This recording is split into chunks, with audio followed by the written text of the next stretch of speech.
Starting in the blue chair, we have Bryan from Naples, Florida. He loves card games and video games, and his favorite video game, Master Duel.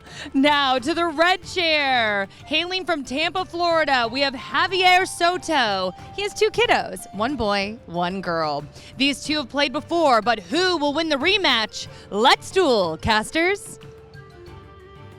Well, definitely a hometown hero sporting the local team there. But speaking of heroes, we have got some great decks. Of course, Ryzel, no stranger to the format. And one of your favorites, Bestial Malice. Yes, I'm going to do my very best to be as impartial as possible, but Javier is also wearing a really awesome Jinzo hoodie right now, and Jinzo is my favorite Yu-Gi-Oh card of all time. I'm literally repping him today on my suit jacket. So good luck to both players, but Javier, great jacket.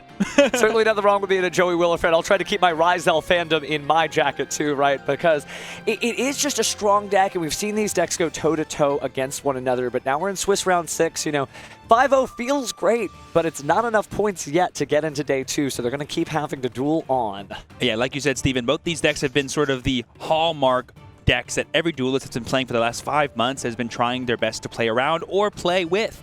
Hopefully we can see just how strong these archetypes are as they face head-to-head. I will mention, I don't think we've seen it quite yet, but Javier is running an interesting version of Malice that I can't wait to shed more light on as we see the fun cards within it, because Malice is not just a Cyberse Summon Link Monsters deck. You can do all kinds of really fun stuff with it. Sort of Cyberse pile, as they call it. No, this is certainly a creative brand too, but again, you know, a lot of folks have been mentioning that Malice hasn't won a YCS yet. Yeah. Maybe this could be the event, right? We were also talking about how Blue Eyes hasn't had to stay in the sun yet either, but there's been some crazy stuff going on. Of course, we're just coming off of the YCS Buenos Aires over in Argentina that got a Mermail win on the board, so anything can happen. Yeah, I think a lot of the players in the community sort of signified that the Malice deck is unquestionably as powerful, if not more powerful, than something like Ryzeal, but Ryzeals are so consistent and so resilient. Like, there's almost nothing players can do to fully stop them if they draw the right kinds of extenders, whereas Malice does have a pretty big silver bullet in the format by the name of Artifact Lancia, and even cards like Chaos Hunter,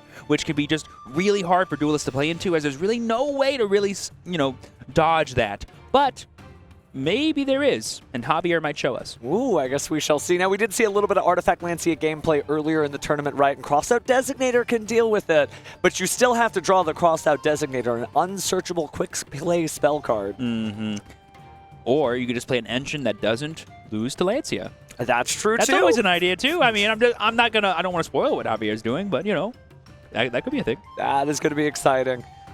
Duelists seem like they're pretty comfortable on stage, sharing some smiles. Both of these competitors well known in their own right, but again, only one of these duelists can leave with a win, or maybe the unfortunate draw there, but just good to see these duelists in their element. Again, both regional champions, or recent regional champions, sporting that beautiful orange deck box. But now we're going to game 1 of round 6 of YCS Houston. Will the Ryzeals dominate and detonate, or will the Malice infect these robots with some malware and take it home? We have a 4 coming from Javier, and Bryan is going to be rolling on 11. That's a little bit more than 4, I think. Yeah, just a little bit. So I assume he's going to go first and set up a powerful Ryzel board.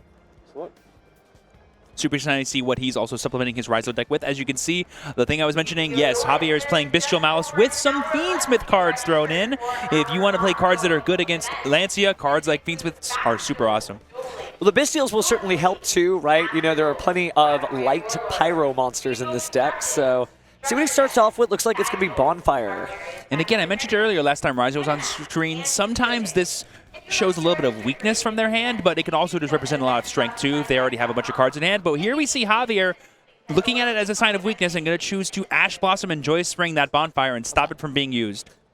Doesn't seem like Bryan's going to do anything about that. I did catch what appeared to be a 7 Tachyon, but now we're going into the Surfacing Big Jaws. It's water time. Yes, that's a really awesome card from Rage of the Abyss that, if you've activated a spell card this turn, can special summon itself and search for a shark monster. Let's see what shark card Bryan's going to go after here. So that's interesting too. Now you have to think about if they open up with Bonfire, maybe they're just trying to get that spell card out of the way, and it doesn't even matter if the effect gets negated. So be careful with your Ash Blossoms, friends. It's dangerous out there. And there we see Drake Shark basically a pop lore for the shark archetype. Whenever it's added to your hand, no matter where it's added from, graveyard, deck, doesn't matter, you can automatically summon to the field. And there we go into Ryzeal Duo Drive using those 2 level 4 monsters and doing what this card does, activating its effect. Maybe Javier's now regretting using his Ash Blossom, but he has Ghost Ogre and Snow Rabbit. That will also deal with the Duo Drive because it needs to remove on resolution. Oh, goodness. A lot of resources lost there. There was really a lot of different things you could do. You could have gone for a Bahamut Shark there and maybe gotten totally awesome, but it wouldn't have felt like a full Ryzeal combo.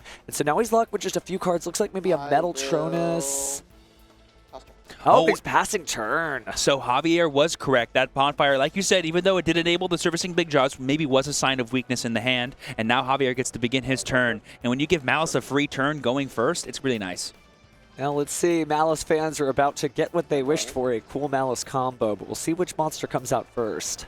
I did see the Dormouse in hand, so we definitely have some way to play here, but does Bryan have any non-engine in his hand that could interact with that? Well, it looks like he's holding on to a Molcharmi Fuwalos. He doesn't want to telegraph that just yet, hoping to discard it after the monsters hit the field. And I was talking about Bonfire being a sign of weakness from Ryzeal players. Setting a card face down before you commit into any other plays is a super huge sign of strength for a Malice player, because if they have any Malice normal summon, that face down represents an MTP, GWCO6, or maybe even a TB11 that can just make your combos super resilient to any non-engine. Speaking of combos, here is the combo starter. It is Malice Dormouse. So I think we're going to make our first move on the field. Yeah, this will let you banish any Malice monster from your deck, and then if it's a Malice name that can summon itself from the banish, that can be really powerful. Are you guys keeping track of that? Right, so Javier asking to make sure he can keep track of his own life points. Always good to make sure. There's going to be all kinds of things flying here. Huge shout out to our production staff. They're going to be doing a lot of changes in life points, I think, this round. Oh, I can hear that beep, beep, beep, beep, beep, beep, beep from here. Yeah, I know the vibes. Yep, so there we see the White Rabbit being banished. We're going to immediately use its effect, paying 300 life points to try and summon it from the banish pile. And really, there's not a lot that can punish Malice. And I know that sounds very silly when there's Artifact Lancia in the format, but other than Artifact Lancia, you know, maybe you're looking for a Molcharmi Meowls and hasn't seen as much popularity in the main deck, even though it can get a lot of resources there. But speaking of resources, here comes Fuwalos for some extra draws. Yeah, like you said, there's no real punish, like in the sense of stopping Malice from doing stuff, but there are cards like Molcharmi Fuwalos, Molcharmi Meowls that can incentivize them to not do as much as they could. But with this setup, Javier might be going for something like, with this... Oh, I guess he's deciding if he wants to chain to that. No, he's going to use the White Rabbit's effect to set a trap card from his deck. It's going to be interesting to see what he chooses to go for here. He could very well combo off and just try to go for a game and just like not care about the Fuwalos at all. Because besides drawing Nibiru, I can't really think of any cards that Bryan would have to stop him from going for a game this turn. At this point, given that he has so much protection via his trap cards, that if he just gets to a Cryptor, he can very easily get enough damage to win the game.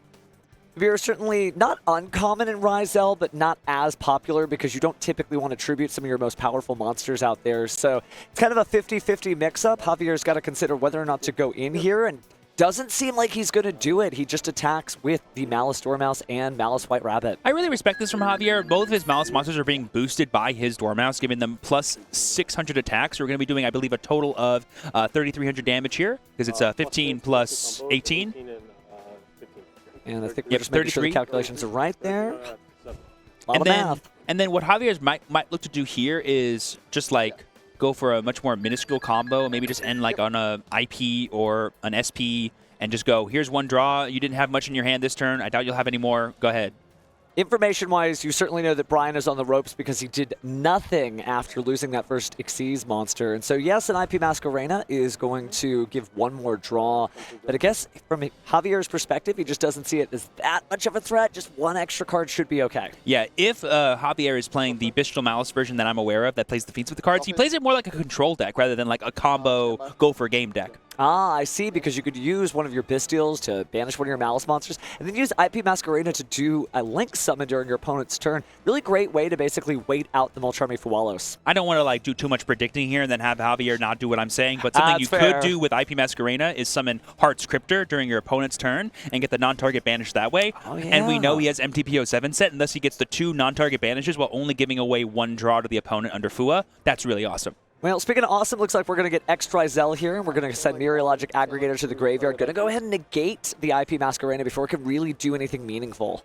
So what we could do here is we could chain to that, summoning from the yard, and then have IPB Chainlink 1. So that way, I guess, yeah. So we would do IP, and then we would chain to that the effect to summon the monster from grave. But I don't think you could because there were no monsters on the field at the time, so it looks like we're just going to let it get negated for now and search out with X-Trizel. You're completely right. And there we see the power of X-Trizel in the Ryzel deck, just being the ultimate breaker of boards. And getting a quick peek there. Definitely seeing some 7th Tachyons in Bryan's deck as he shuffles through it. It's a really cool card. We haven't gotten to see it resolved that much, but in this deck particularly, getting to be able to grab those water cards too could be very, very helpful. But it looks like he's just going to go for a little bit further in. Thinking about maybe an Xyz summon as he cycles through the graveyard, maybe attaching a material. Yeah, I think he's just trying to figure out what those sets might be and how he can play through them. Like, he knows he has one of the Malice, I believe it's GWCO 6 that Javier set last turn. Yeah, that's a known. So time for our first Xyz summon here. Maybe he goes for the duo drive and tries again. If he's running 2, that is. If it is the pure version of Ryzel, I'd assume that they would be playing 2. Could also just try to go for the detonator to push, and that's what he's doing, likely to grab the Meteorologic Aggregator out of the graveyard. Having that potential to negate another card seems really worth it. Definitely helps. The timing of it could be very tricky, but it's still a great way to be able to get stuff. We haven't seen a lot of Eclipse Twin pushes so far. I guess the Bahamut Shark has kind of taken that slot up for that early Xyz summon. Yep, so there we see the Ice Ryzel coming down, going to be summoning another one from the deck. We could probably get our access to another sword, maybe? Just to have one, or just getting another X? May as well get those names in rotation. Anything on the resolution? It's nice to have the rank 4 toolbox kind of back in action, so many different rank 4 monsters from throughout Yu-Gi-Oh's history. And see what we get next. I would imagine now sky's kind of the limit, but we are going for another duo drive. Yep. Duo to... Thinking here if he wants to attach on summon, he is going to choose to do that. Any response here? Javier considering his cards. Decides not to use either of them. Yep, he's going to go ahead and let that resolve and then attach. And then are we going to declare the duo drive here to try to get access to 2 more Ryzel cards? Imagine you have to push. Yeah, he's thinking on resolution of the effect to attach before Bryan has an opportunity to use the effect of duo drive. Because we know that that set card is MTPO7 and he currently does not have access to a Malice Link monster, we'll be able to get one because IP has been turned off this turn. I'm not sure how much... All right, so he's going to choose to GWCO 6. Unfortunately, something he could, in theory, do is like bring back the White Rabbit, get TB11, but he might not play that in his deck, and it probably won't be that worth it for him this turn anyway to banish his own cards. Banishing your own card is kind of the name of the game with Malice, but he is just going to slap down the Nibiru, the Primal Being, instead. And target. So he's going to chain target the other set card. Chain the MTPO7, because it's been set already, you can just add a Malice name to hand.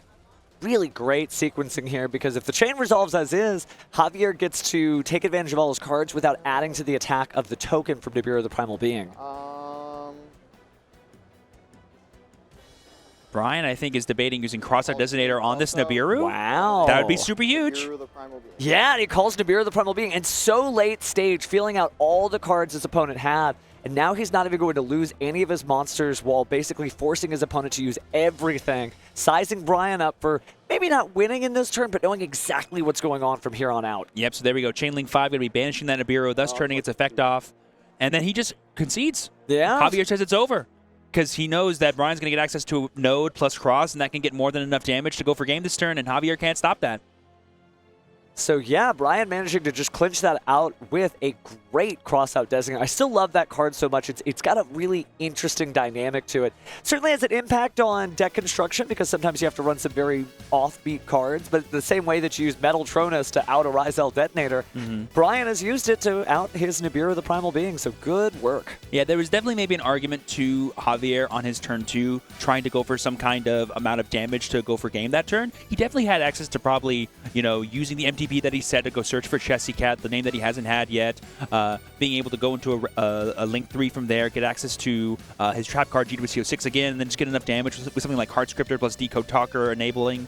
But he chose to go for the more conservative line and maybe got punished because Bryan drew into enough engine to try to break Javier's board. And the power of Extra Iziel turning out that IP Masquerade and pretty much turning all of the bonuses that Javier gets out of his Malice Trap cards off. X-Ray certainly is a great starter, but it also can really be a great finisher, right? The Mereologic Aggregator having that threat all the time is so good. And we saw exactly that, right? The IP Masquerade couldn't do anything, and it basically disrupted any of the game plans that Javier had. So not necessarily something you have to plan ahead for, right? That's just a known feature of the Ryzel deck, but Javier's going to have to figure out not only how to go first, but how to go first successfully. Yeah, the hardest thing with Malice sometimes is going to be the timing of your effects. Like, there's actually a really big argument that you should have activated, Javier could have activated GWCO6 in Bryan's draw phase, because A, that turns off any potential of Triple Tactics talent, because you get back White Rabbit, set another trap card if you have one in your deck. And then you can use IP at the beginning of your opponent's main phase, go into a Link 3 like White Binder, banish some cards out of their graveyard, and then you have access to your MTPO7 as a non-target banish, which can turn Bryan off of getting any rank 4 access. But obviously, there's also no point in just using cards until your opponent reveals what their hand is, because Bryan had a not good hand at his last turn, and he only got 2 extra draws off the draw for turn and the Fuolo, so Javier's like, show me what you have, and then I'll respond. It's unfortunate that he had specifically Extra Iziel. Yeah, maybe a little too patient on this one, but you just never know until you know. There's a lot of these sort of 50-50 mix-ups that happen in the Yu-Gi-Oh! Trading card game where you get everything right, but with so many possibilities for that next draw, you can't really predict what's going to happen. You just kind of have to wait and stand by, and unfortunately, you're right, that didn't really happen to his benefit here. Yeah, like all the plays Javier made in a different kind of game would have been perfect. You know, like there's everything he did was completely valid. It just didn't work out because of specifically what Bryan drew and how he played with those cards that he had in hand. Hindsight's always 20/20. A lot of duelists beat themselves up. You're like, man, you're doing fine.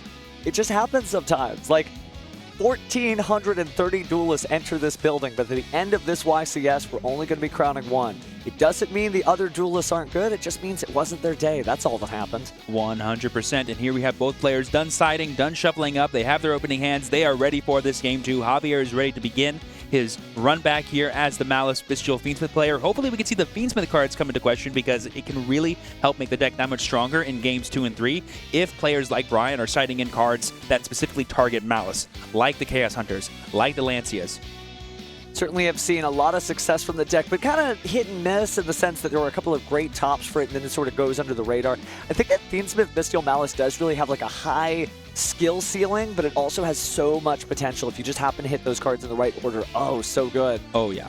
But looks like smiles here as we go into Game 2 of our Round 6 of YCS Houston. So let's find out if Javier took the chance to go first and what his opening hand is. All right, I definitely see a Dormouse at the very least, so we're going to see some fun Malice action.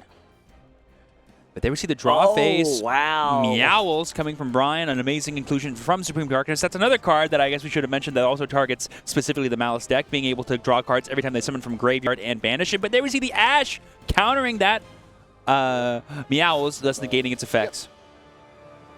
Certainly a little fist pump if you're a Malice fan there, right? Because, again, Meowls is a powerful card and is going to get many, many draws. However, it's get no draws if there is an Ash Blossom Majora's Spring at the ready. So we're going to go and activate Terraforming here and grab Malice and Underground. This version specifically that Javier is playing to loves these cards like Malice Underground, Gold Sarcophagus, basically any of the classic Malice extenders, because they essentially are the ultimate cap-off or the ultimate beginning of your Bestial / Fiendsmith combos.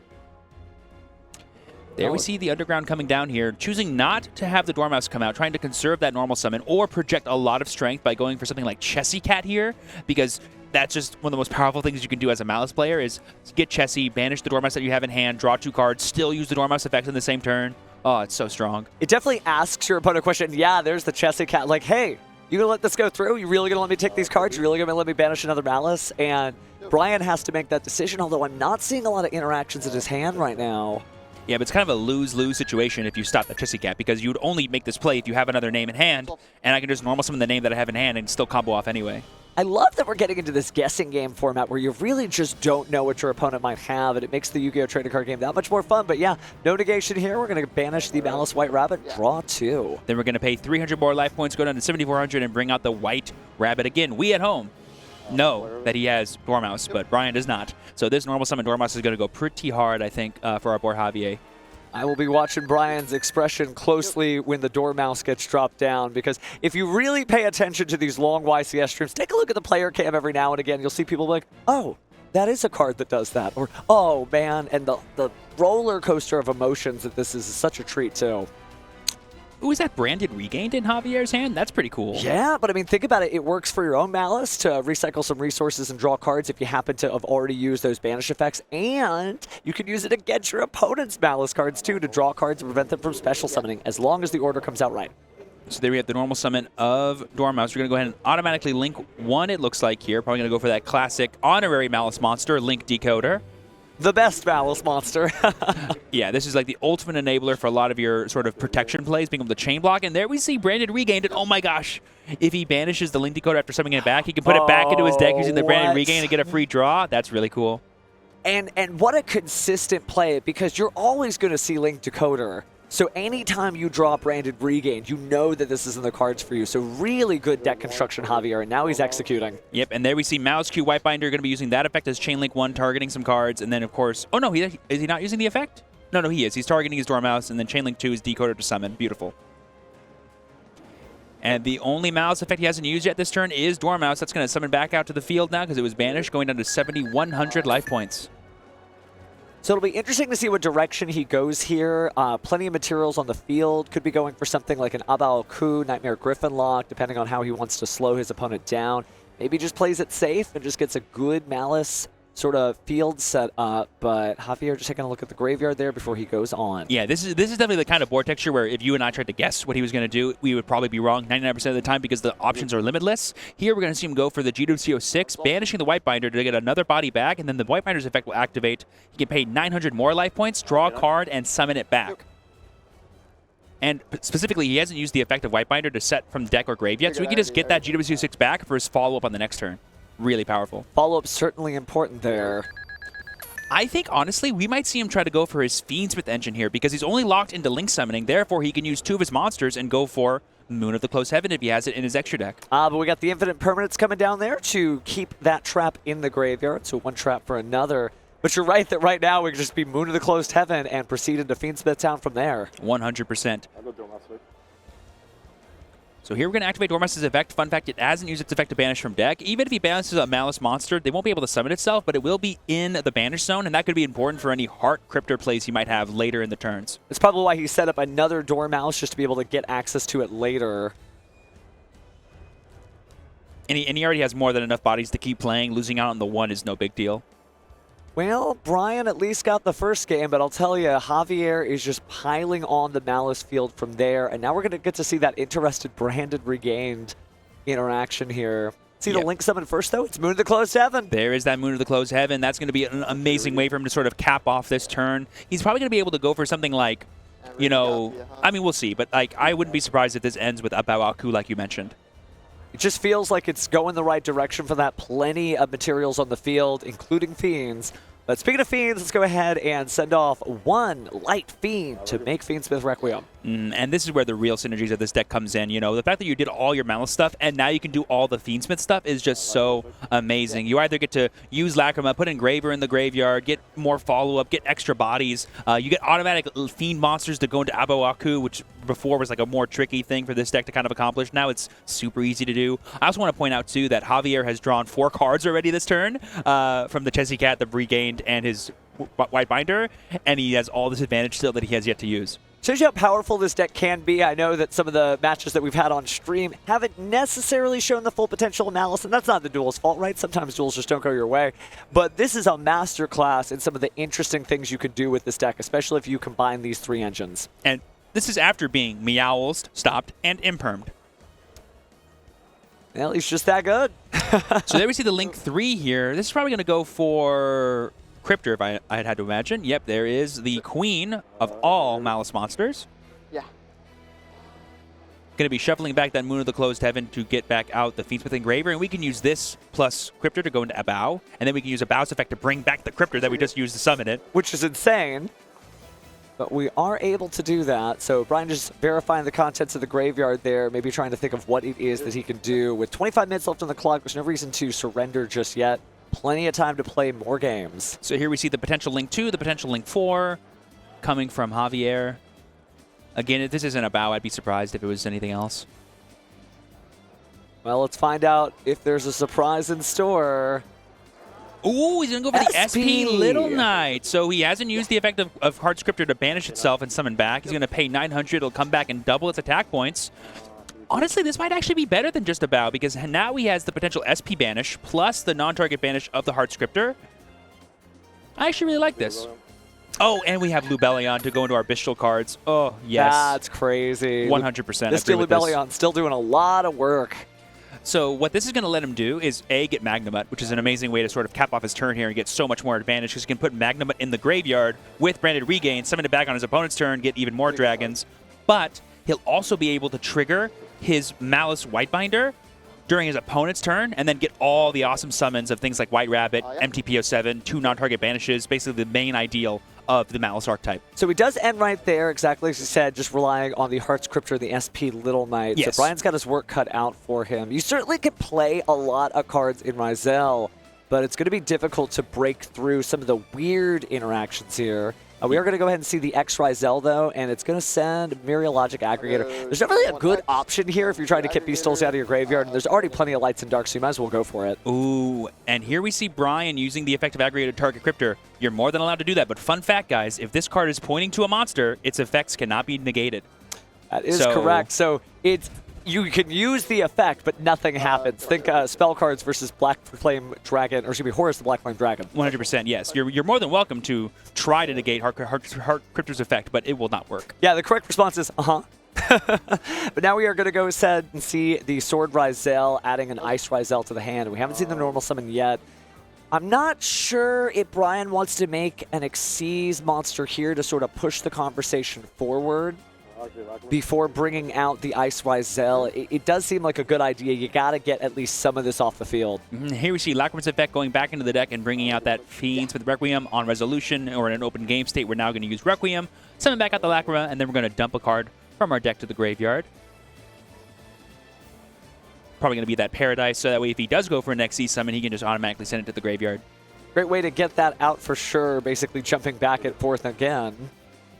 Yeah, I was mentioning all the fun, like, Magnemut stuff that Javier could have done in his first turn, but I'm a greedy goblin. Javier is much more resigned to just be like, I have more than enough here. No need to overextend. I respect that. Yeah, playing very consistently, very cautiously. Speaking of consistent plays, let's see Ryzel Detonator, likely to attach a Myriologic Aggregator here. Does kind of help the situation, but at the same time, SP Little Knight could try to bounce, and then you would detach to destroy. Javier decides not to do anything about that, so we do see the Myriologic Aggregator hit Detonator. I think Javier's just trying to be like, I have so many effects that can interrupt this Detonator that I want to wait until I can chain it to the point where he won't be able to destroy any more of my cards. Save card effects for real emergencies, right? Yeah, exactly. Like, until you're actually threatening me, there's no point in getting rid of stuff. So commits to the normal summon here, the Ice Ryzel. No response, so we're going to go and special summon another body here. I think Node Ryzel is the only thing we haven't seen. But we're going to go out and grab an X Ryzel. Like I said, I think Javier's fine to let him get all the way to Duo Drive because he has stuff like Paradise, he has stuff like SP, he has stuff like Cryptor that can all stop Duo Drive from going off. But what's Bryan thinking? Like, what's Bryan's line here? Probably something like Exoton Knight maybe could be useful, but I'm not sure. What do we have? We have 4, 5, 6, 7, 8. They're not getting anything, right? It's double attack. It's permanent 5K? Yes, they were just clarifying how strong the Cryptor is. It's always going to be 5K after it summons from the Banish. So wild to have a permanent attack boost there, at least a permanent attack doubling. Oh, it's Yeah. So when it, I guess they're just double checking. To my knowledge, it is a permanent buff because like it summons back with that number, and that becomes like a permanent stat buff. It's kind of like Blackwing Gale the Whirlwind. You know, like once you have it, it's always halved. Even if there's something like Acts of Darkness that you get rid of, it's still going to be whatever the halved number was. Yu-Gi-Oh! Math can do some strange things sometimes. Speaking of math, looks like he's trying to solve the equation here of how he gets in. Yeah, we're going to go battle phase. I think Javier's fine with this. He'll take 1,400 to still have a Cryptor in play. No big deal. You're going to have to attack this. Oh, so yeah, there's just a clarification here. Because Malice and Underground is in play, the only target Bryan has for attacks is Malice Link monsters. And that is a very big Malice Link monster. Its effect was not negated. It couldn't be. So Bryan is in his battle phase and has no good attacks. Not a fun position to be in if you are trying to edge out a win here. Again, Bryan having the lead, having that first game, may not be able to clinch this one out, but still has a game 3 to go to with 20 minutes about left on the clock. Oh, are they still in main phase, actually? Did I hear Bryan say still in main? Oh, they might let him take it back. Okay. Interesting. So taking a quick look at the graveyard here. That is a very full graveyard, Yeah, as the plenty of kids threats. say. And a known Magnemite in hand. Oof. It's a rough position to be in. Did Bryan just concede? Oh my goodness. It sounds like it. I wasn't winning anyway, I'm not gonna lie. Strategically, you know, just conserving your time for the last game. This one kind of went on for a while, so very smart. Just go ahead and concede. So we can Javier the winner of game 2. There wasn't really a lot of path to victory. Even my Ryzel brain was sort of ticking through there and thinking, how do you get out of this? There's so many card effects. And the answer might be just concede, go first, and get it done. I mean, think of it this way. Like, if you summon Duo Drive, he just goes Paradise, send it. Cool. I don't get to use the effect. If you chain Detonator or anything, you can just go, okay, cool, non-target banish with Heart Scripter. I don't even know if Bryan realized that Heart Scripter could still activate its effects. Yeah, it's a really hard it didn't matter yet. I think the two things of this format I want every duelist to remember is that when your true light goes back to the hand, it's not Eternal Soul. It's not going to clear all the blue eyes out. And Heart Scripter, when it points to something, cannot be negated, even though you activate it and resolved an effect trying to negate it. 100%. I think it's like the two most common things we've seen throughout the tournament. I'm not trying to throw shade at anyone, but that's just some Yu-Gi-Oh! News you can use. Those are easy mistakes that will definitely cost you games if you make them. Yeah, for sure. Especially if you've been here, you know, the entire day, right? We are in round 6. Of course, we have 3 more rounds to go. So again, we always say it's a marathon, not a sprint. You burn all your energy, you chug those energy drinks, you feel great for round 1, 2, and 3. You might be slogging down through round 6. So look alive, duelists. There's still plenty of duels left. And there we see that sort of meticulous, conservative nature that Javier had in game 1 really pay off for himself in game 2. Because there's totally a world where he blows through all of his interactions. Bryan uses Detonator, blows up all of his stuff too in response. And then Bryan gets to go, cool, empty board. I still have 2 level 4s. Let's go. Trying to think of the strongest field you could start with if you're Bryan's position. Of course, that's going to depend on what cards you draw, but this almost feels like maybe he could use the Shark monsters. We didn't actually see any Water Xyz yet, though. He got 2 waters out, so we don't know if he's got Bahamut Shark or Totally Awesome. But he might try to play a board that just has just strong cards so that when he ends his turn, his ending field has at least something to put up some resistance. It's still crazy to me that we can have so many Ryzel matches and Eclipse Twins never comes up. Does that make sense? Like, that's such a powerful card for the deck, but you don't even need it sometimes to win these games and still be in really favorable positions, that once we see that card actually resolve its effect and why it's in the deck, you're like, oh yeah, Ryzel was always winning that matchup. You definitely have to have the Eclipse Twins there. It's a very popular choice, but it's a popular choice that never gets used. It never needs to be used. Like, you're like, I could go into Eclipse Twins, but I'm like, I can just do my normal Ryzel stuff and that's enough. Kind of like how Javier was like, yeah, I could make a bow, yeah, I could do all this stuff, but SP plus Heart Scripter, that's more than enough. We've also seen how fragile the Nightmare Griffin and a Balaku, you know, pair up can be. Sometimes just a single card to clear the field is enough, or something like a negation effect too. So maybe just choosing to put a lot of different points of interaction was enough to sort of push through. And yeah, Bryan conceded, and so we're going to game 3. Mm-hmm. This will be interesting to see. Some of the cards that I do know most pure Ryzel decks play are things like Star Leech, Photon Blast Dragon to like protect your cards from being interacted with by things like Imperm, Effect Veiler, or some of the popular breakers like Ultimate Slayer and stuff.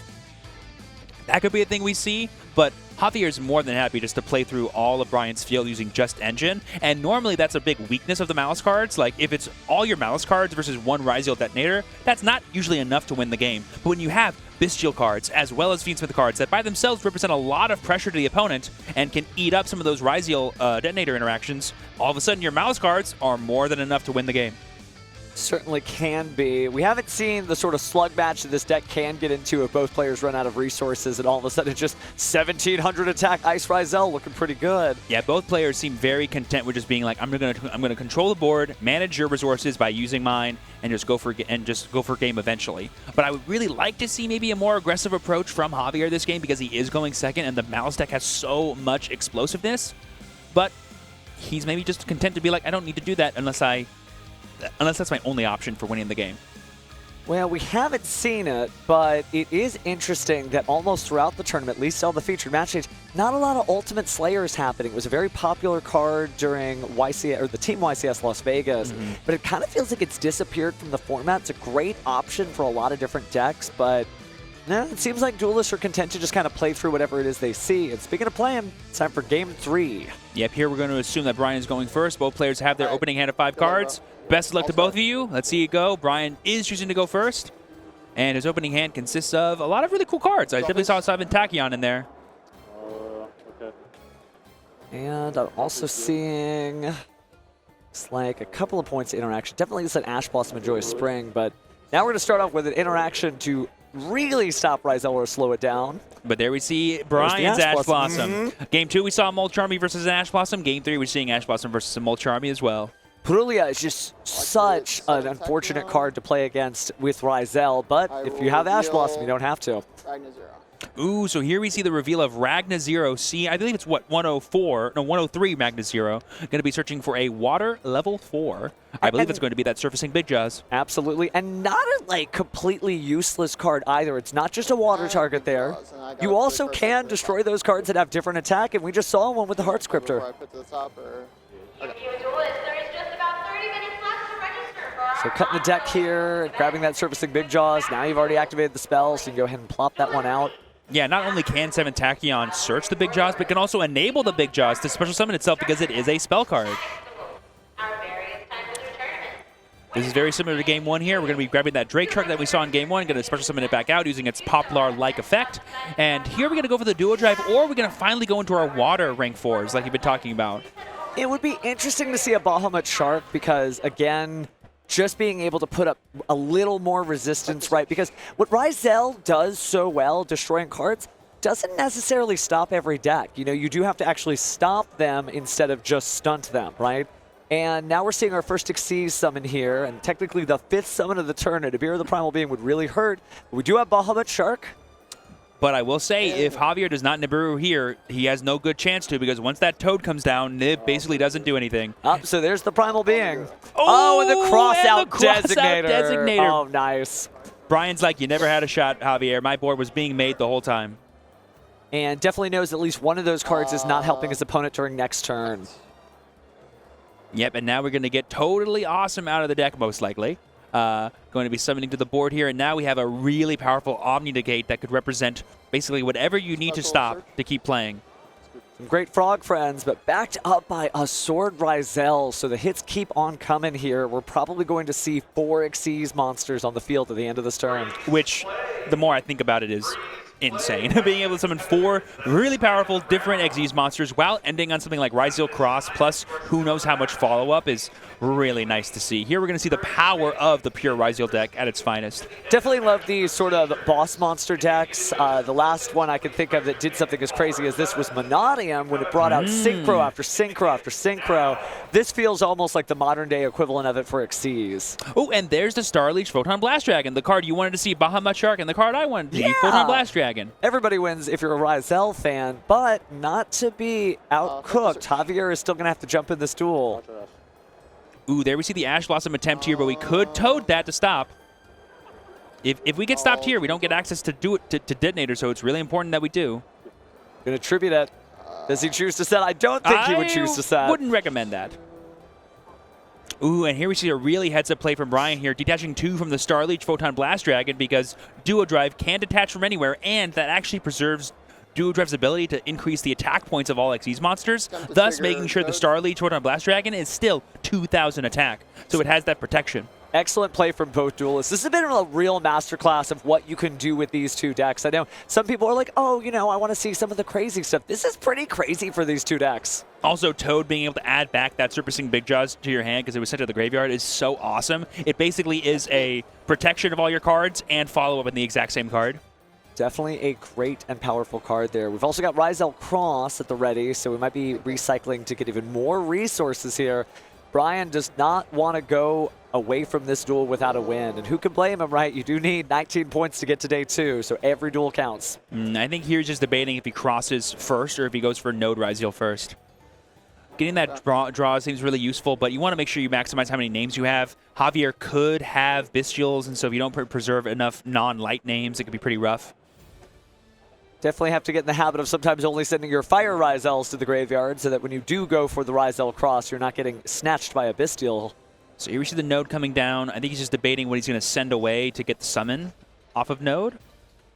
Oh, or are we overlaying into Eclipse Twins here? I think so.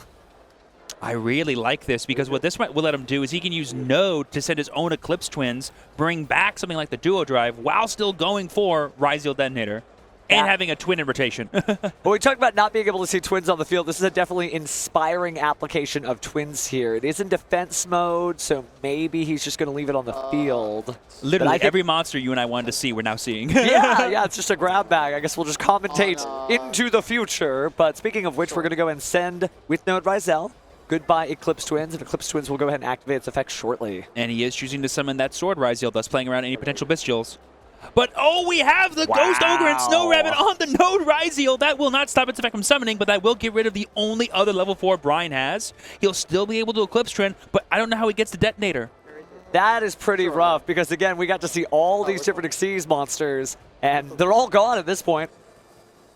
Oh, are they asking how Eclipse Twins work? Maybe they're just making sure that everything was properly summoned. To my knowledge, everything was. Everything was properly summoned, that is correct. Including the Eclipse Twins, which is actually kind of a rare thing for Eclipse Twins. That is true. So we are going to... I will activate the twins. Mm-hmm. So we've got the twins and the sword. And Toad? Yes. And No, not Toad. Could do Toad. Yeah, because the Duo Drive is summoned, you can summon the Duo Drive back while attaching the Toad, and that can give you some more value on your next turn by giving back your Surfacing Big Jaws. But I think this is still the resolving of the effect of Eclipse Twins because it doesn't care about the levels of that. Yes. But the Ryzel we're going to be attaching has to be attaching a Ryzel monster. Yeah, exactly. Since it's I'm Duo sorry. Drive. Yeah, exactly. Only Eclipse Twins can attack Toad. Yeah. to cut. But interesting, he wanted to go for the Ryzel there, so... Cross. Bit of cross, I guess you're just hoping to find Target something. node, and But very importantly, like, if Bryan was not able to establish Detonator, if Javier has a Malice name, he could very easily go for game this turn. Certainly could. Again, this has been a wild turn, but to what avail?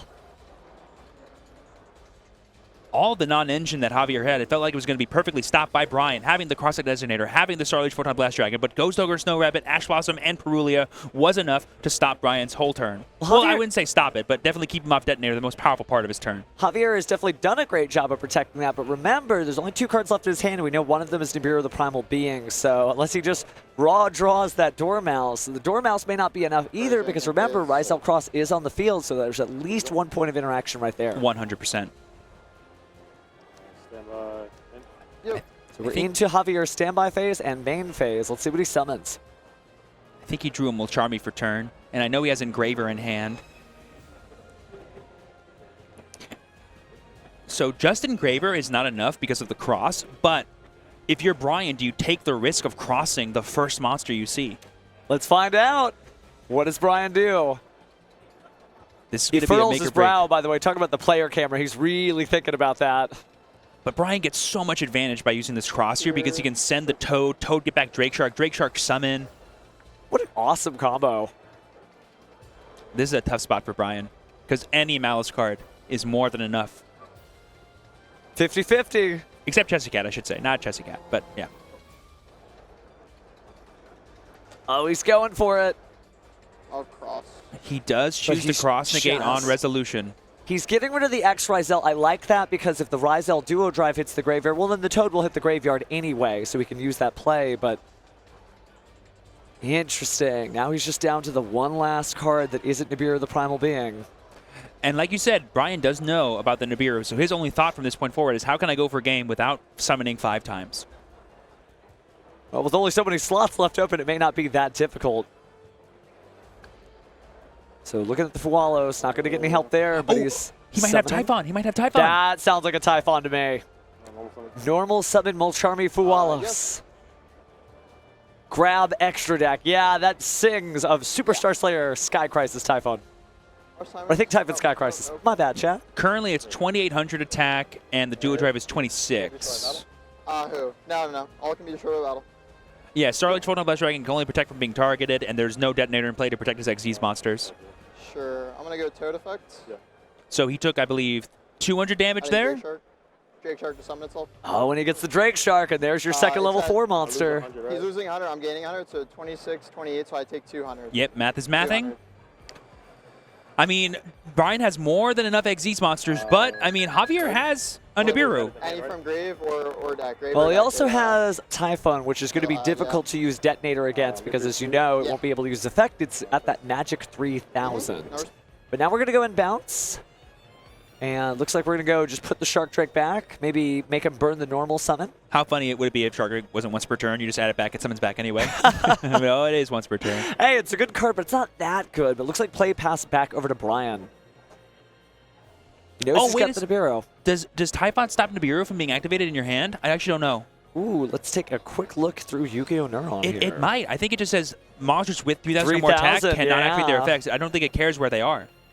So then at that point, it's going to be pretty difficult. I guess he's just hoping to hedge his bets. And So X and Eclipse Twins here get Duo Drive back with an Eclipse Twins attached to it. Duo Drive on summon will get to attach again. Yeah, I think Bryan knows that Nibiru isn't activated because this line feels greedy otherwise. Absolutely deciding to press on with some great Yu-Gi-Oh! Knowledge there. And yeah, it is just going to be neither player can activate the effects of monsters with 3,000 or more attack, period. Not on the field, not in the hand, not anywhere, just anywhere. Wow, so Javier gave Bryan the freedom. Oh my gosh, there's Ragnar Wow. Zero, and currently the Typhon does have his attack chain. Because of the Ryzel Duo Drive. Oh, that is so cool. Oh, that's beautiful, Ragnar Zero. You thought it was just a Tachyon search target? No, you can make this card, and it's really Yeah. good. How many summons do we have here, though? Just want to make sure. 1, 2, 3, 4 with this ice. Got to be careful unless you have another cross-out designator in your hand. Did he really draw another crossout designated for I'm turn? not sure, but it looks like he's turning to attack and maybe stopping here.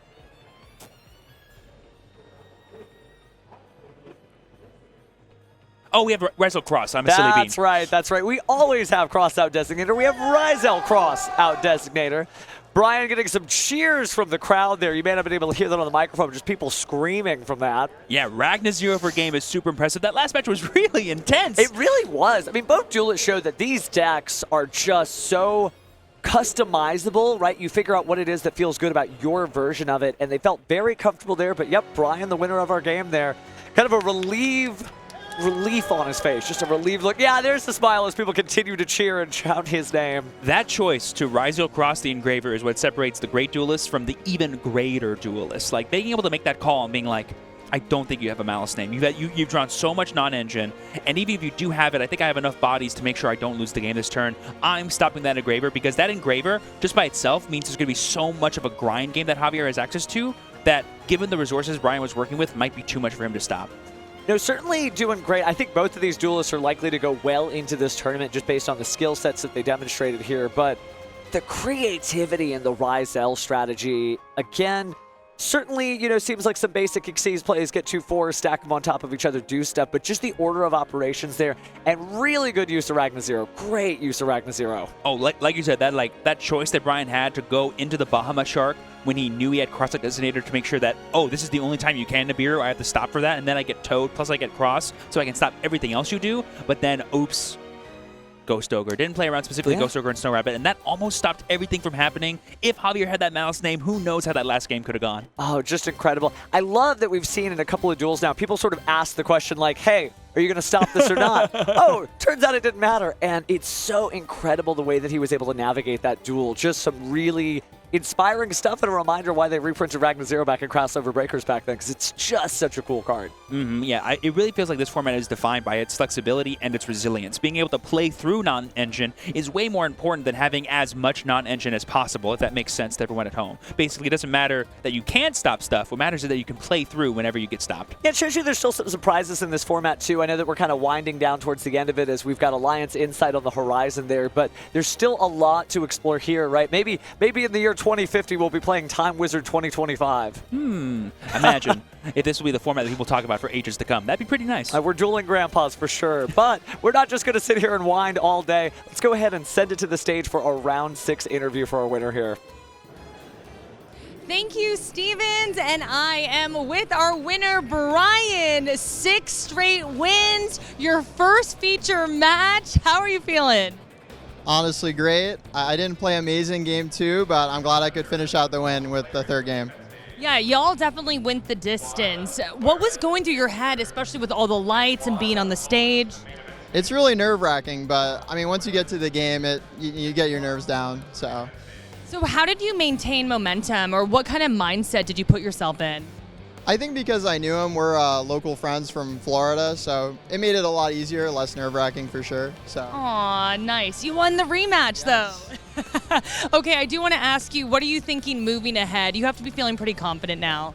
No, I'm feeling great. I just hope I can keep this momentum up and hopefully make it to Top Cut tomorrow. Okay, great. And for those watching at home, what do you think about the atmosphere here? Anything you want to say to them? Oh, it's fantastic. I always tell people if you play the game, you should always attend YCS's. It's an amazing feeling. All my friends are here cheering me on. It's nothing like it. You have like dozens of people here. Hi, everybody. Oh my goodness. What a crew. Well, fantastic job and congratulations again. Gonna send it back to our casters.